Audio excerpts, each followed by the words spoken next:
খেলাপি ঋণ গ্রহীত আছে, তাদের মধ্যে কারা কারা উইলফুল ডিফল্টার, এগুলো ব্যাংক চিহ্নিত করে আমাদের কাছে রিপোর্ট করে।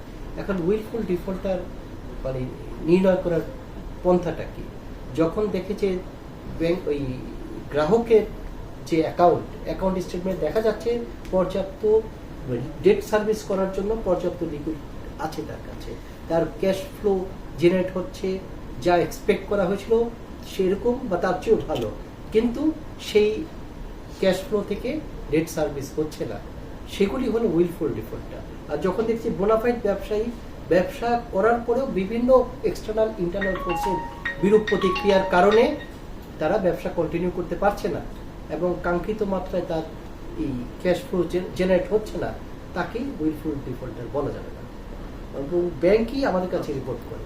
আবার এমন সুযোগ আছে গ্রাহকরা আবার আপিলও করে, তো সে তার ডকুমেন্ট দেখিয়ে আপিল করেছে আমাকে কেন উইলফুল ডিফল্টার বলা হলো, আমি তো ব্যবসা করতে পারিনি, এই তো আমার স্টেটমেন্ট দেখলে তার প্রমাণ পাওয়া যায়। আবার ফ্যাক্টরিতে নিরবচ্ছিন্ন গ্যাস সরবরাহ পাইনি, আবার বিভিন্ন সময় পোর্ট ড্যামেজ দিতে হয়েছে, সে তার কথা বলবে আর কি।